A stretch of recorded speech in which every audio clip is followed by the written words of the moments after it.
বলছি মানু, সবাই জানে যে যুবসাথী প্রকল্পের ফর্ম বেরিয়ে গেছে, হ্যাঁ, কিন্তু সেটাকে কি করে ফিল আপ করতে হবে সেটা কিন্তু সবাই জানে না। তো হ্যাঁ। তুমি কি সেটা পারবে পুরো স্টেপ বাই স্টেপ বুঝিয়ে বলতে যে কি করে কি ফিল আপ করতে হবে, কোথায় কি বসাতে হবে? কারণ এখানে যদি একবার ভুল হয়ে যায় তাহলে কিন্তু এই টাকাটা আর ঢুকবে না তোমাদের অ্যাকাউন্টে। ঠিক আছে, তো সেটা সঠিকভাবে কি করে ফিল আপ করতে হবে তুমি কি সেটা বুঝিয়ে বলতে পারবে? হ্যাঁ, অবশ্যই পারবো। আমরা সবাই জানি যে এক যুবসাথী প্রকল্পটা বেরিয়ে গেছে। তোমরা যারা সেই ফর্মটা এখনো বের করোনি তারা সাইবার থেকে বের করে নাও। আর কি করে কি করতে হয় সেটা আমি এক্ষুনি বলে দিচ্ছি। ফর্মটা বেসিক্যালি 2 টো পেজ। তো আমি আস্তে আস্তে করে সমস্তটাই স্টেপ বাই স্টেপ তোমাদের দেখাবো। তোমরা দেখো।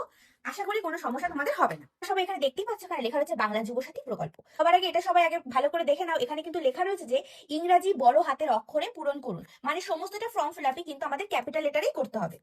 তো এই দিকটা সবাই যেন একটু খেয়াল রাখো। প্রথমে দেখুন এখানে লেখা রয়েছে দুয়ারে সরকার রেজিস্ট্রেশন নাম্বার। তো সবাই এখানে প্রত্যেকে নিজের দুয়ারে সরকার যে রেজিস্ট্রেশন নাম্বারটি রয়েছে সেটা এখানে বসিয়ে দেবেন। এবং এখানে সবার আগে নিজেদের একটি কালার পাসপোর্ট সাইজ ফটো সেটা বসাবেন। এখানে দেখুন লেখা রয়েছে আধার নাম্বার। সবাই নিজের আধার নাম্বারটা বসাবেন। আমি যেরকম এখানে বসিয়ে দিচ্ছি এরকম ভাবে সবাই নিজের আধার নাম্বারটা এখানে বসাবেন। তারপর এখানে দেখুন কি লেখা রয়েছে উপভোক্তার নাম মাধ্যমিক বা সমমানের পরীক্ষা অনুযায়ী। এখানে আপনাদের মাধ্যমিক পরীক্ষার সময় আপনাদের মাধ্যমিক শীটে যেই নামটি আপনারা দিয়েছিলেন সেই নামটি দিয়ে দেবেন। যেরকম আমার নাম ছিল হচ্ছে জ্যোতির্ময়ী বক্সী। আমার নামটা যেরকম আমি এখানে লিখে দিলাম। দেন এখানে মোবাইল নম্বর, কোন মোবাইল নম্বর আপনারা কিন্তু যে কোনো মোবাইল নম্বর এখানে দেবেন না। যেই মোবাইলটার সাথে আপনাদের ব্যাংকের অ্যাকাউন্ট লিংক করা রয়েছে সেই মোবাইলটাই আপনারা এখানে দেবেন। আমি যেরকম এখানে আপনাদের বোঝানোর জন্য এরকম ভাবে দিয়ে দিলাম। দেন এখানে ইমেল আইডি রয়েছে। যদি আপনাদের ইমেল আইডি থাকে তবে এখানে ইমেল আইডি দেবেন, যদি বা না থাকে তবে দেওয়ার দরকার নেই। কারণ এখানে দেখুন ব্র্যাকেটে লেখা রয়েছে ইফ এনি মানে যদি থাকে। তারপর এখানে আপনারা নিজেদের লিঙ্গ নির্বাচন করবেন, যদি মেল হয় মেল, যদি ফিমেল হয় ফিমেল, যদি আদার্স হয় আদার্স।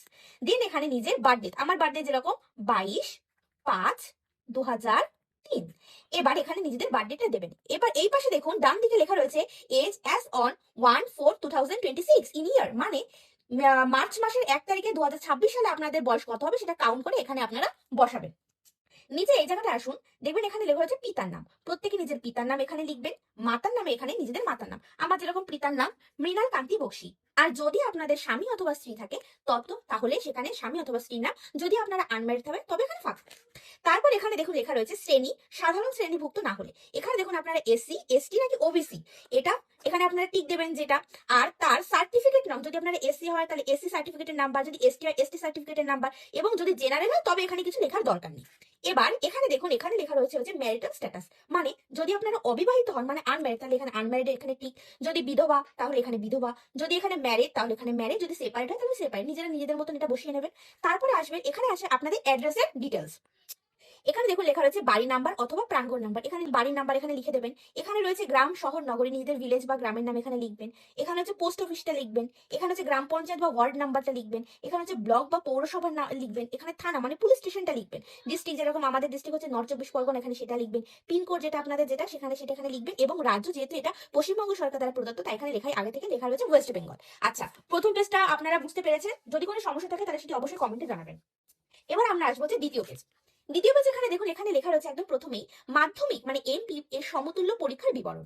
আচ্ছা, আপনাদের যে মাধ্যমিকের নাম্বারের যে মার্কশিট হোক বা অ্যাডমিট কার্ড হোক প্রত্যেকটা জায়গায় দেখবেন আপনার লেখা রয়েছে রোল এবং নাম্বার। সেটা দেখে আপনারা রোলটা এখানে রোল বসাবেন এবং নাম্বার জায়গায় এখানে নাম্বার বসাবেন, এবং কোন বছরে আপনারা মাধ্যমিক পরীক্ষা দিয়েছেন এখানে সেই বছরটা লিখে দেবেন। আমি যেরকম মাধ্যমিক পরীক্ষা দিয়েছিলাম 2019-এ, হয়তো লিখে দেন 2019।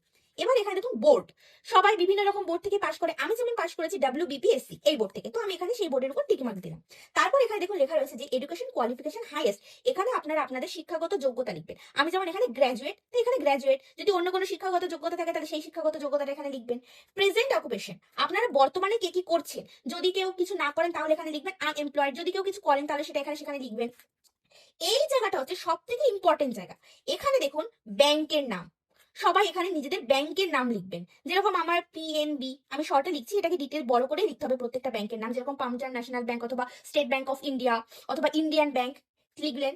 লেখার পর এখানে দেখুন লেখা রয়েছে ব্যাংক শাখা। আমার ব্যাংকের শাখা যেরকম ঠাকুরনগর, আমি এখানে ঠাকুরনগর লিখে দিলাম। ব্যাংক অ্যাকাউন্ট নাম্বার, আপনারা নিজেদের ব্যাংকের অ্যাকাউন্ট নাম্বারটা লিখে দেবেন এখানে। আমি আপনাদের বোঝানোর জন্য 1 2 3 4 করে লিখে দিলাম। তারপর এখানে দেখুন লেখা হচ্ছে IFSC কোড। এটা সব থেকে ইম্পর্টেন্ট জিনিস, যেটা আপনারা একদমই ভুল করবেন না। প্রত্যেক আপনাদের দেখবেন পাস বইয়ের ফ্রন্ট পেজে আপনাদের ওখানে IFSC কোড লেখা রয়েছে, সেখান থেকে আপনারা নিজেদের কোডটা এখানে লিখে দেবেন। আচ্ছা, এই জায়গাটা দেখুন অন্য কোনো সরকারি সাহায্য পান কিনা, রাজ্য সরকারের প্রদত্ত শিক্ষাগত সুবিধা বা বৃত্তি ছাড়া আপনারা অন্য কোনো সুবিধা পাচ্ছেন কিনা, যেমন লক্ষ্মী ভান্ডার পাচ্ছেন কিনা বা ইত্যাদি ইত্যাদি। যদি সেটা পান তবে এখানে লিখুন হ্যাঁ, যদি সেটা না পান তাহলে এখানে লিখুন না। যেরকম আমি পাই না তাই আমি এখানে নো এর উপরে দাগ দিলাম। আর যদি পান তাহলে কি পান সেটা এখানে ডিটেলসে বর্ণনা করে এখানে লিখতে বলছি। এবার এই জায়গাটা আসুন, এই জায়গাটা লেখা রয়েছে দেখুন সংযুক্ত নথিপত্রের তালিকা, মানে এই ডকুমেন্টস গুলো আপনাকে জেরক্স হিসাবে নিয়ে যেতে হবে। কি কি ডকুমেন্টস রয়েছে এখানে রয়েছে? মাধ্যমিকের অ্যাডমিট কার্ড আমি নিয়ে যাব, মাধ্যমিকের মার্কশিট অবশ্যই নেব, আধার কার্ডের কপি অবশ্যই, ভোটার কার্ড, ব্যাংকের অ্যাকাউন্টের পাসবইয়ের প্রথম পৃষ্ঠার ছবিটা আপনারা দেবেন, তারপর আপনারা যে কাস্টের এসসি এসটি ওবিসি যে কার্ড তার একটি জেরক্স, এগুলো আপনারা নেবেন। এবার এই জায়গাটা আসি, এই জায়গাটা দেখুন সিগনেচার অফ অ্যাপ্লিকেন্ট, এখানে সবাই নিজেদের নাম সাইন করুন এবং এখানে তারিখ। আর এইখান থেকে এইটুকু জায়গা হচ্ছে ওরা কেটে নেবে, অফিসিয়াল, এটা ওদের ব্যাপার, কিন্তু আমি তাও আপনাদের বলে দিচ্ছি। এখানে দেখুন লেখা রয়েছে আই ড্যাশ, এখানে নিজেদের নাম লিখলেন, নিজেদের নাম লেখার পর এখানে সন যদি ছেলে হয় তাহলে সন, যদি মেয়ে হন তাহলে ডটার, যদি বউ হন তাহলে ওয়াইফ অফ, এখানে নাম লিখে দেবেন। অ্যাপ্লিকেশন অন, এখানে তারিখ লিখবেন, নিজেদের মোবাইল নাম্বার লিখবেন, আর এখানে আধার নাম মানে এখানে আধার নামটা লিখে দেবেন। তো এই ছিল হচ্ছে আমাদের পশ্চিমবাংলার যুবসাথী প্রকল্পের আবেদনপত্র। আপনাদের পুরো একদম ডিটেলসে দুটো পৃষ্ঠা আমি বুঝিয়ে দিলাম। আপনারা তাও যদি কোনো সমস্যা হয় তাহলে আমরা তো আছি, আমাদের একটি কমেন্ট করে জানাবেন, আমরা আপনাদের সেটি বলার সম্পূর্ণ চেষ্টা করবো। সবাই ভালো থাকবেন, সুখী থাকবেন। যদি ভিডিওটি ভালো লেগে থাকে তবে একটি লাইক করে দেবেন। Thank you.